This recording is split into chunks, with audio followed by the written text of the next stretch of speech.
वरुण गांधी युवा नेता हैं, काबिल नेता हैं, लोकप्रिय नेता हैं। उत्तर प्रदेश जैसे महत्वपूर्ण राज्य से आते हैं। लगातार 3 लोकसभा चुनाव जीत चुके हैं। 33 वर्ष की उम्र में पार्टी के महासचिव रह चुके हैं। पश्चिम बंगाल के प्रभारी की जिम्मेदारी उठा चुके हैं। लेकिन नरेंद्र मोदी और अमित शाह के भाजपा पर वर्चस्व के बाद उनके सितारे गर्दिश में हैं।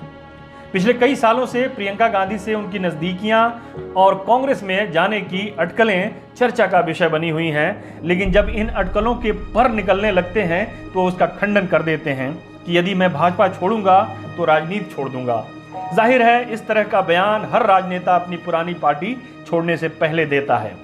जानकारों का यह भी कहना है कि नरेंद्र मोदी और अमित शाह को खुश करने और कांग्रेस में जाने की अफवाहों पर पूर्ण विराम लगाने के लिए उन्होंने अपने ड्राइंग रूम में मोदी और शाह की तस्वीरें भी लगाईं, लेकिन बात फिर भी नहीं बनी। वरुण गांधी का वनवास जारी रहा। उनसे कम योग्यता, अनुभव और लोकप्रियता वाले लोग मंत्री बनते रहे। कांग्रेस से आए नेताओं को मंत्री पद दिया जाता रहा, लेकिन वरुण गांधी भाजपा के राजनीतिक हाशिए से मुख पृष्ठ तक न आ सके। जब 2019 में नरेंद्र मोदी की सरकार ने सत्ता में वापसी की, तब भी उन्हें उम्मीद थी कि उन्हें मंत्रिमंडल में जगह मिलेगी। लेकिन उनकी जगह की बात तो दूर, उनकी मां मेनका गांधी का भी पत्ता काट दिया गया। मीडिया में जो वजह लीक की गई थी वो थी सुल्तानपुर में उनका विवादित भाषण, जिसमें उन्होंने मुसलमानों को संबोधित करते हुए कहा था कि वोट नहीं दोगे तो तुम्हारा काम नहीं होगा। ताजा कार्रवाई में भाजपा ने वरुण गांधी के साथ साथ मेनका गांधी, चौधरी वीरेंद्र सिंह और सुब्रमण्यम स्वामी को पार्टी की राष्ट्रीय कार्यकारिणी से छुट्टी दे दी है। जहां तक मेनका गांधी का सवाल है तो शायद उन्हें वरुण गांधी की मां होने की कीमत चुकानी पड़ी है। अब रहे चौधरी वीरेंद्र सिंह और सुब्रमण्यम स्वामी, तो ये दोनों भी हालिया दिनों में वरुण गांधी की तरह भाजपा सरकार की नीतियों पर आलोचनात्मक टिप्पणी करने वाले भाजपा के गिने चुने नेताओं में शामिल रहे हैं।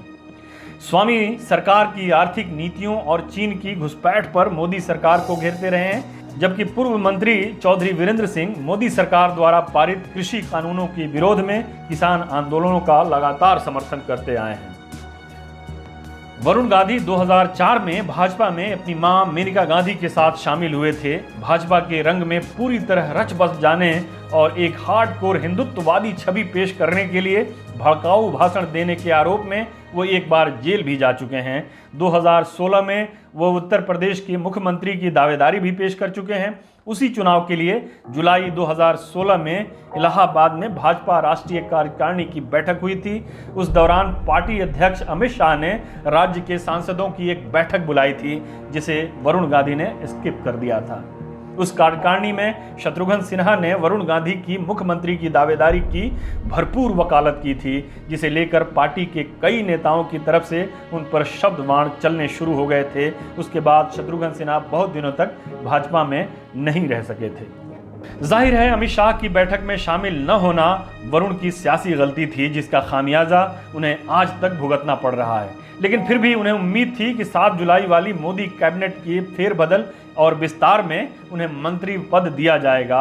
इस बार जब उनको मौका नहीं मिला तो उन्होंने खुलकर सरकार की नीतियों के खिलाफ बोलना शुरू कर दिया। पहले मुजफ्फरनगर में हुई किसानों की महापंचायत की फोटो शेयर की, फिर गन्ने की कीमत को लेकर राज्य के मुख्यमंत्री योगी आदित्यनाथ को खुली चिट्ठी लिखी। हरियाणा में किसानों पर लाठीचार्ज की घटना की निंदा की। लखीमपुर खीरी की घटना पर भी वो बहुत मुखर रहे और सुप्रीम कोर्ट की निगरानी में उसकी जांच कराने की मांग की। अब सवाल ये उठता है कि क्या मोदी सरकार की नीतियों का खुले तौर पर आलोचना करने के बाद वरुण भाजपा में बने रह सकते हैं?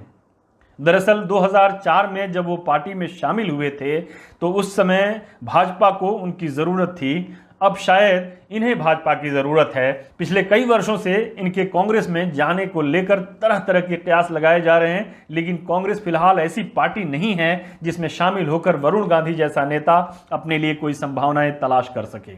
वैसे भी मेनका गांधी के रहते शायद ये संभव न हो कि वरुण कांग्रेस में जाएं, लेकिन भाजपा राष्ट्रीय कार्यकारिणी से छुट्टी वरुण के लिए पार्टी में नेक शगुन नहीं है। हमारे साथ जुड़ने के लिए आपका शुक्रिया। हमारा वीडियो पसंद आए तो इसे लाइक करें, हमारे चैनल को सब्सक्राइब करें और कमेंट बॉक्स में जाकर अपनी राय ज़रूर दें।